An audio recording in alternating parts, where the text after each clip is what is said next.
ओम नमः शिवाय। प्रिय भक्तजनों, आज मैं आपको भगवान शिव जी की एक कथा का श्रवण करा रही हूँ। अगर आप यह प्रेरणादायक कथा सुन रहे हैं तो पूरा सुने, इसे आधा अधूरा छोड़कर जाने की गलती न करें। इस पवित्र कथा के माध्यम से आप भगवान शिव से नई सीख प्राप्त करेंगे, इसलिए इस पवित्र कथा को पूर्ण भाव और निष्ठा के साथ सुने और भगवान शिव का आशीर्वाद प्राप्त करें। तो चलिए कथा को प्रारंभ करते हैं। भगवान शिव माता पार्वती से कहते हैं, वक्त का खेल इंसान कभी समझ नहीं पाता है। हे देवी, यह कहानी कई साल पुरानी है। फिर भगवान शिव कहते हैं, पुराने समय की बात है। एक देश में एक बूढ़ा आदमी रहता था। उसका एक बेटा था जिसका नाम बलदेव था। बूढ़े के पास कुल 300 असरफियां थी जो उसने उम्र भर की बचत से जमा की थी।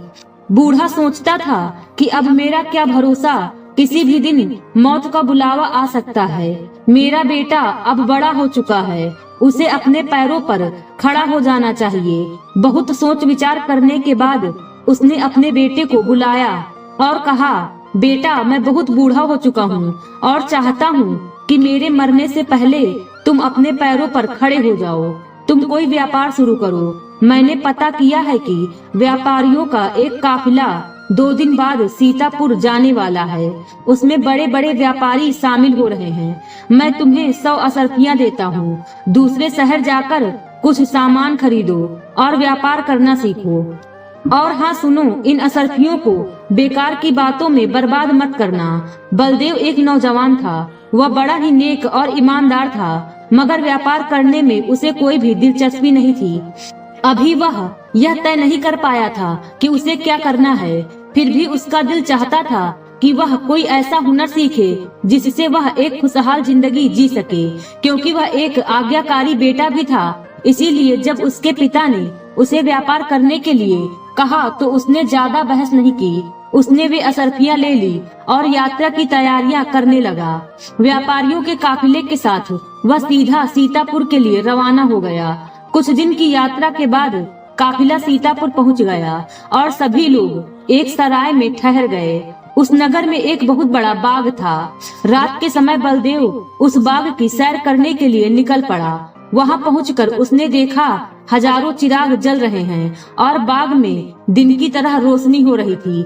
वहां बहुत से लोग जमा थे।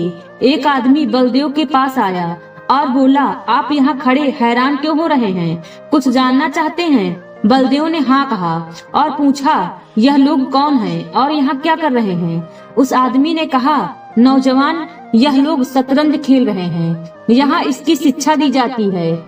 यह शतरंज का हुनर सिखाने की जगह है। बलदेव ने पूछा, क्या मैं यह खेल सीख सकता हूँ? आदमी ने जवाब दिया, हाँ, तुम भी सीख सकते हो, परंतु नियम यह है कि तुम्हें 100 असरफियां जमा करवानी पड़ेंगी। 6 महीने तक तुम इसकी शिक्षा लोगे और इस दौरान तुम्हारा खाना पीना रहना सब हम देखेंगे। बलदेव के पास जो 100 असरफियां थी वह देकर उसने शतरंज सीखने के लिए दाखिला ले लिया। कुछ ही दिनों में उसे शतरंज खेलने में बड़ा मजा आने लगा। जल्दी ही वह शतरंज का माहिर खिलाड़ी बन गया। यहाँ तक कि वह अपने गुरु से भी आगे बढ़ने लगा। जब 6 महीने पूरे हुए तो सब लोग अपने अपने घरों को जाने लगे। बलदेव एक अच्छा शतरंज का खिलाड़ी तो बन गया था, मगर वह बहुत उदास था कि बिना पैसे के घर जाएगा तो अपने पिता से क्या कहेगा। वह पैदल सफर करते हुए घर पहुंचा। रास्ते में जंगली फलों और पानी पर ही उसका गुजारा था। जब बलदेव खाली हाथ घर लौटा तो उसके पिता को बहुत दुख हुआ। उन्होंने बलदेव से कहा कि तुमने समय और पैसे बर्बाद करके अपनी किस्मत खराब की है। साल भर बलदेव घर पर ही पड़ा रहा। फिर एक दिन उसके पिता ने उसे समझाया, नसीहत दी और दुनिया की ऊंच नीच समझाई। उन्होंने पैसे की कदर करना और व्यापार के फायदे बताए और फिर उसे 100 असरफियां देकर व्यापार करने के लिए भेज दिया। बलदेव सफर तय करके सीतापुर पहुंचा। एक बार फिर से सराय में सामान उतारा और शाम को बलदेव फिर से बाग की सैर करने निकल पड़ा। बाग में उसे इस बार बहुत ही मधुर संगीत सुनाई दिया। फिर उसने देखा कि जहां उसने शतरंज का खेल सीखा था वहाँ कई तरह के वाद्य यंत्र बजाए जा रहे थे। उनकी आवाजें उसे अपनी ओर खींच रही थी। वह अपने पिता की समझाई हुई बातें भूल गया और उसका दिल चाहा कि वह भी एक वाद्य यंत्र बजाना सीख ले। इस बार भी वही नियम था। 100 असरफियां और 6 महीने। बलदेव ने फिर से 100 असरफियां अदा की और वहीं पर सारंगी बजाना सीखने लगा। उसका दिल वहाँ पर ऐसा लगा कि वह उसी में डूब गया। कुछ ही समय में उसने सारंगी बजाने में महारत हासिल कर ली थी। लोग उसकी तान सुनकर मंत्रमुग्ध हो जाते थे। जब 6 महीने पूरे हुए तो सब लोग अपने अपने घरों को लौट गए। बलदेव फिर से उदास हो गया कि अब अपने पिता के पास किस मुंह से जाऊंगा और कैसे बताऊंगा कि व्यापार के बजाय एक और हुनर सीख लिया है। वह पैदल सफर करते हुए घर पहुंचा। इस बार जब उसके पिता ने उसे खाली हाथ देखा तो उन्हें बहुत गुस्सा आया। उन्होंने बलदेव को बहुत बुरा भला कहा। इस तरह 1 साल और गुजर गया। एक दिन उसके पिता ने उसे फिर से समझाया और कहा, देखो बेटे, मैं एक बार फिर से तुम्हें 100 असरफियां देता हूँ। यह आखिरी असरफियां है मेरे पास। अगर तुमने इन्हें भी बेकार कामों में उड़ा दिया तो हम बिल्कुल कंगाल हो जाएंगे। रोटी के टुकड़े भी हमें नसीब नहीं होंगे और तुम अपने पैरों पर कभी खड़े नहीं हो पाओगे। बलदेव ने 100 असरफियां ले ली, बाप की नसीहत को गांठ बांध ली और कुछ दिनों के बाद फिर से व्यापारियों के काफिले के साथ रवाना हो गया। इस बार उसने निश्चय कर लिया था कि वह कोई हुनर नहीं सीखेगा, बल्कि इन असरफियों से कोई सामान खरीद कर व्यापार करेगा। जब वह सीतापुर पहुंचा तो सराय में अपना सामान रखने के बाद उसने फैसला किया कि इस बार वह बाग की तरफ नहीं जाएगा। शाम को जब वह टहलने निकला तो बाग के करीब से गुजरा और सोचने लगा कि एक बार देखने में क्या हर्ज है। अगले ही पल वह बाग के अंदर था। उसने देखा कि जहां उसने शतरंज और सारंगी बजाना सीखा था वहां कुछ नौजवान शिक्षा ले रहे थे। वे पढ़ाई लिखाई में व्यस्त थे। पढ़ने लिखने की इच्छा ने बलदेव के दिल को बेचैन कर दिया। उसने 100 असरफियां दी और दाखिला लिया। फिर पहले की ही तरह मेहनत और दिलचस्पी से अपनी शिक्षा ग्रहण करने लगा। शिक्षा पूरी होने पर बलदेव ने पढ़ना लिखना सीख लिया था, लेकिन इस बार उसमें खाली हाथ वापस लौटने और बूढ़े बाप को अपनी शक्ल दिखाने की हिम्मत नहीं थी। इस दौरान बलदेव की मुलाकात एक ऐसे व्यापारी से हुई जो दूर किसी शहर से अपना सामान बेचने आया था। बलदेव ने उस व्यापारी के पास नौकरी कर ली। व्यापारी का काफिला चलता रहा। यह रास्ता ऐसा था जहाँ पर पानी की कमी थी। काफिले के पास पानी खत्म हो गया तो जान के लाले पड़ने लगे। पानी कहीं दिखाई नहीं दे रहा था। काफी तलाश करने के बाद वे एक कुएं तक पहुँचने में कामयाब हो गए। यह कुआं बहुत ही गहरा था और उसमें पानी भी बहुत ही कम था।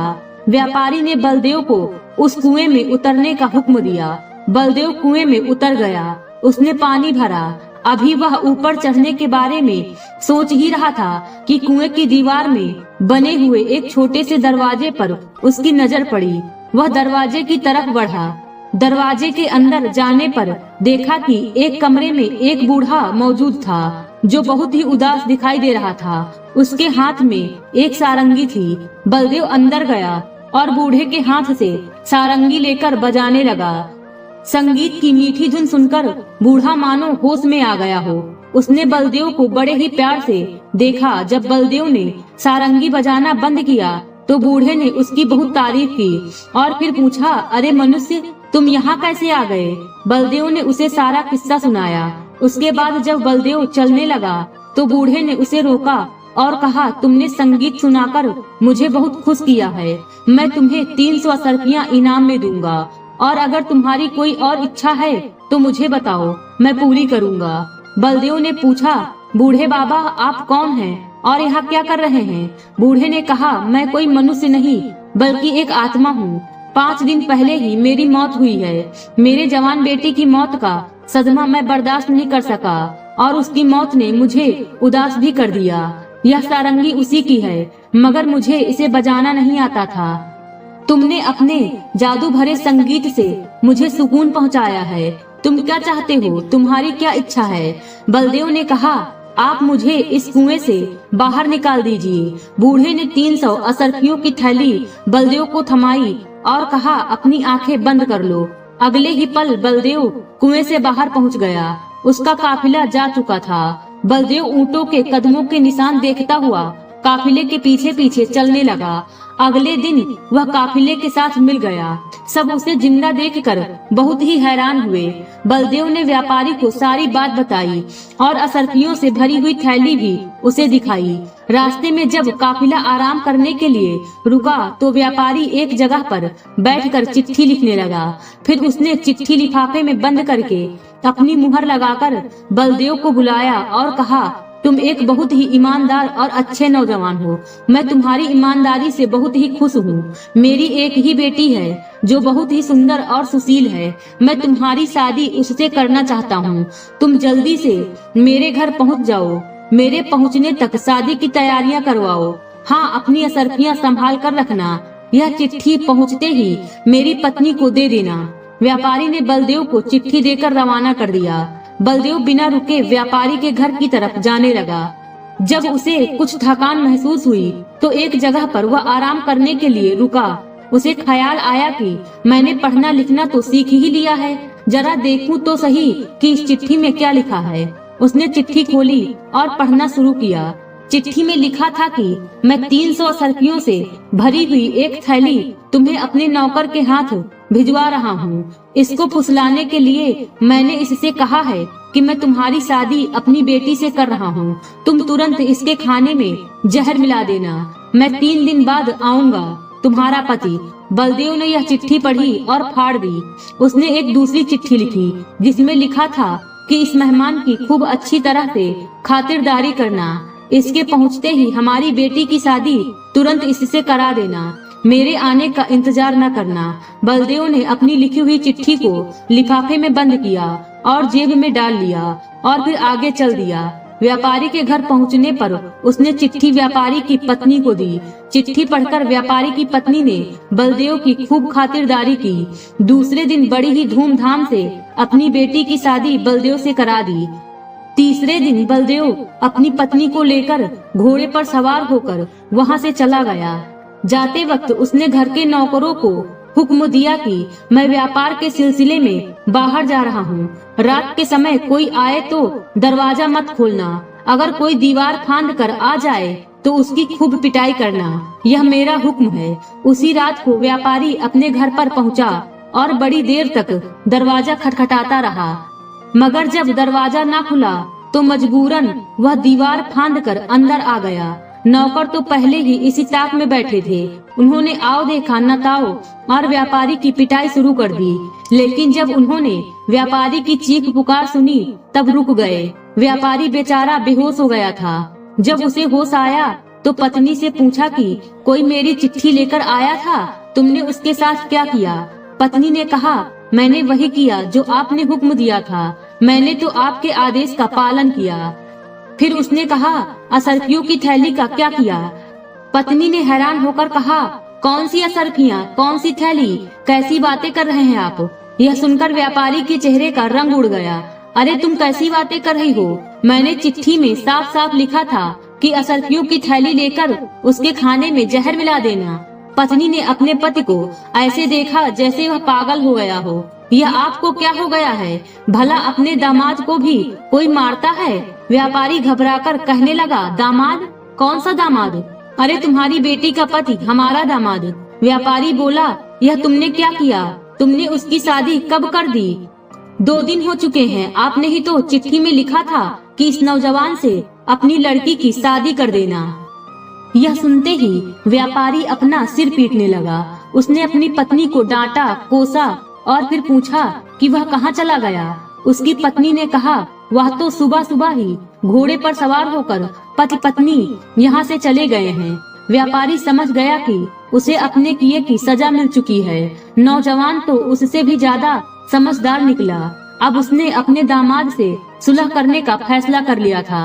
उधर बलदेव चलते चलते एक दूसरे राज्य में पहुंच गया, जहां बाजार में एक ढिंढोरा पीटने वाला ऐलान कर रहा था, लोगों सुनो, ध्यान से सुनो। जो कोई भी शतरंज का खेल अच्छा खेलना जानता हो वह राजमहल में पहुंच जाए। जो भी आदमी शतरंज की 3 बाजियां खेलकर तीनों जीत लेगा राजा उसे इनाम देंगे, लेकिन जो हार जाएगा उसे सजा दी जाएगी। यह मुनादी बलदेव के कानों तक भी पहुंची। बलदेव दरबार में पहुंचा। उसने राजा के साथ शतरंज खेलने की प्रार्थना की। राजा ने शर्त बताई कि अगर तुम हार गए तो तुम्हें सजा भी दी जाएगी। बलदेव ने शर्त मान ली और फिर खेल शुरू हो चुका था। तीनों बाजियां बलदेव जीत गया। राजा बहुत ही खुश हुआ और अपने वादे के अनुसार उसे खूब इनाम दिया।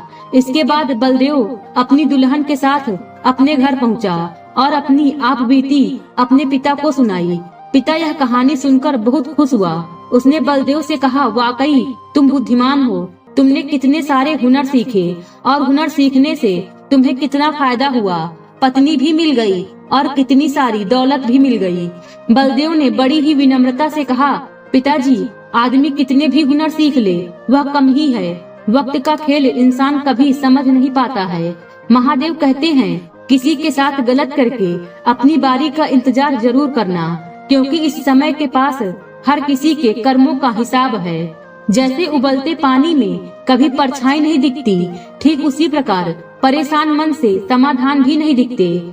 शांत होकर देखिए, सभी समस्याओं का हल मिल जाएगा। अगर आपकी खुशी इस बात पर निर्भर करती है बाहर क्या हो रहा है, तो आप हमेशा बाहरी परिस्थितियों के गुलाम बने रहेंगे। सत्य की भूख सभी को होती है, लेकिन जब सत्य परोसा जाता है तो बहुत कम लोगों को इसका स्वाद अच्छा लगता है। आंख में पड़ा हुआ तिनका, पैर में चुभा हुआ कांटा और आरोही में दबी हुई आग से भी ज्यादा भयानक है हृदय में छुपा हुआ कपट। जिसे कह दिया जाए वह शब्द होते हैं जिनकी अभिव्यक्ति न हो पाए, वह अनुभूति। और जिसे चाहकर भी न कहा जाए वह होती है मर्यादा। कोई हमारा बुरा करना चाहता है तो यह उसके कर्मों में लिखा जाएगा। हम क्यों किसी का बुरा सोचकर अपने कर्म और वक्त दोनों खराब करें। इस जीवन में कई घाव मिलेंगे, हमें घाव से ज्यादा उनके पीछे छिपे पाठ को ही याद रखना है। किसी का भी दिल इतना मत दुखाओ कि उसके अंदर रहने वाला परमात्मा भी दुखी हो उठे। महादेव कहते हैं, सरल व्यक्ति के साथ किया गया छल आपकी बर्बादी के सारे द्वार खोल देता है। चाहे आप कितने भी बड़े शतरंज के खिलाड़ी क्यों न हो, यह झूठ, धोखा और बहाने आपको कुछ पल की खुशी देंगे, लेकिन इसकी कीमत आपको भविष्य में चुकानी पड़ेगी। इंसान के बर्बाद होने के 6 कारण: नींद, गुस्सा, दर्द, थकान, आलस और कामों को टालने की आदत। समस्या यह है कि सच्चे लोग व्यक्ति को सराहते नहीं, बल्कि उसका इस्तेमाल कैसे करना है यह सोचना शुरू कर देते हैं। जीवन में पीछे देखोगे तो अनुभव मिलेगा, आगे देखोगे तो आशा मिलेगी, दाएं बाएं देखोगे तो सत्य मिलेगा, लेकिन अपने भीतर देखोगे तो परमात्मा मिलेगा, आत्मविश्वास मिलेगा। किसी भी समस्या का हर कोई अपने अनुसार समाधान बताता है, अतः किसी के दिखाए मार्ग पर चलने से पूर्व अपनी बुद्धि द्वारा यह आकलन अवश्य कर ले कि मार्ग बताने वाला कहीं स्वयं मार्ग भटका हुआ तो नहीं है। कोई भी आपको गलत समझे तो उसकी प्रतिक्रिया शब्दों से नहीं, अपने उत्तम कर्मों से दो, क्योंकि कर्म की ध्वनि शब्दों से कई गुना ज्यादा प्रखर होती है। ईश्वर के लिए खर्च की गई कोई भी चीज बेकार नहीं जाती, चाहे समय हो, पैसा हो या फिर संकल्प। परमात्मा ने आपको सबसे अलग बनाया है, इसलिए दूसरों के जैसा बनकर अपनी वास्तविकता को नष्ट मत करो। किसी पर भी अटूट भरोसा नहीं करना चाहिए, क्योंकि नमक और चीनी का रंग सदैव एक जैसा होता है। अक्सर बढ़ती हुई समझ जीवन को मौन की ओर ले जाती है। अगर आपको झुकना है तो किसी की विनम्रता के आगे झुके। इंसान का पतन उसी समय शुरू हो जाता है जब वह अपनों को गिराने की सलाह गैरों से लेने लगता है। उगते हुए सूरज और दौड़ते हुए घोड़े का चित्र लगा लेने से सफलता नहीं मिलती, बल्कि सफल होने के लिए सूर्य से पहले जागना और पूरे दिन घोड़े की भांति दौड़ना पड़ता है। अहंकारी व्यक्ति कभी किसी से क्षमा नहीं मांगता और कमजोर व्यक्ति कभी किसी को क्षमा नहीं कर सकता। क्षमा मांगना तो नरम व्यक्ति का गुण है और क्षमा करना शक्तिशाली व्यक्ति का गुण है। परिवार में यदि एक सदस्य भी भगवान की भक्ति से जुड़ जाए तो उसका सकारात्मक असर उसके संपूर्ण परिवार पर होता है। चिंता करना छोड़ दो, क्योंकि अंत में सब ठीक ही हो जाता है। अगर ठीक ना हो तो यह समझ लो कि अभी अंत नहीं आया है। किसी ने ईश्वर से पूछा, तुम्हारे सबसे नजदीक कौन है? ईश्वर ने कहा, वह इंसान जिसके पास बदला लेने की शक्ति हो और उसने फिर भी माफ कर दिया हो। महादेव कहते हैं, जो अपना ना हुआ हो उस पर कभी हक नहीं जताना, और जो समझ ना सके उसे कभी दुख न बताना। वह मूर्ख थे जो तुम्हारा प्रेम न समझ पाए, क्योंकि तुमने तो कई बार अपना हृदय तोड़ दिया सिर्फ उन्हें पसंद करने के लिए। मुसीबत में फंस जाने पर मनुष्य का ग्रह दोष, वास्तु दोष, पितृ दोष, शनि दोष, काल सर्प दोष तक दिखाई देने लगते हैं, लेकिन खुद का दोष दिखाई नहीं देता। शिव पुराण में लिखा है, मन अंधा होता है, इसके पास अपना कोई ज्ञान नहीं होता। मन कुछ नहीं जानता, ना ही सही मार्गदर्शन करता है। इसलिए आप अंधे मन की बातें मानकर जरूरी कामों को टालना बंद कीजिए। आप हमेशा अपनी बुद्धि से काम लीजिए, मन से नहीं, क्योंकि अंधा मन आपको हमेशा जरूरी कामों को करने से रोक देता है। जब आप बुद्धि के जरिए जरूरी कामों को करना शुरू कर देंगे तो धीरे धीरे आपका मन आपका मित्र बनता चला जाएगा। लेकिन अभी आपका मन आपका दुश्मन बना हुआ है, जो आपको प्रतिदिन बर्बाद कर रहा है। ईमानदारी और निष्ठा का संबंध कार्य से नहीं बल्कि आपके मकसद से है कि आप जो कर रहे हो क्या वह हर किसी की भलाई के लिए है या फिर आपके निजी फायदे के लिए। यदि आपकी जिंदगी बहुत मुश्किलों से गुजर रही है तो निराश न होइए। भगवान चाहता है कि आपको अभी और मजबूत इंसान बनना है। कौन कहता है कि इंसान रंग नहीं बदलता? किसी के मुंह पर सच बोलकर तो देखिए, इंसान का एक नया रंग सामने आएगा। एक अच्छा इंसान कभी भी मतलबी नहीं होता, बस दूर हो जाता है उन लोगों से जिन्हें उसकी कदर नहीं होती। हर समस्या का हल ढूंढा जा सकता है। मन से हमेशा मुस्कुराते रहिए। सुंदर हुस्न और वस्त्र हमें इतना खूबसूरत नहीं बनाते जितना कि एक प्यारी सी मुस्कुराहट बनाती है। समस्या से निराश नहीं होना चाहिए, डटकर उसका सामना करना चाहिए, क्योंकि महादेव ने शिव पुराण में कहा है, जिस समय कोई समस्या जन्म लेती है तो उसके साथ उसका समाधान भी जन्म लेता है। आपका व्यवहार हमेशा गणित के शून्य की तरह होना चाहिए, जो स्वयं कोई कीमत नहीं रखता लेकिन दूसरों के साथ जुड़ने पर उसकी कीमत बढ़ा देता है। जिंदगी में समस्याएं आने पर कभी निराश न हो, क्योंकि कमजोर तेरा वक्त है, तू नहीं। आज के वीडियो में बस इतना ही। उम्मीद है वीडियो पसंद आई होगी। इस वीडियो में बोलते समय कोई त्रुटि हुई हो तो क्षमा करें। वीडियो पसंद आई हो तो वीडियो को लाइक और शेयर करें और चैनल को सब्सक्राइब कर दें और कमेंट बॉक्स में हर हर महादेव लिखना बिल्कुल न भूलें। मिलते हैं अगले वीडियो में। खुश रहिए और खुशियाँ बांटते रहिए। हर हर महादेव।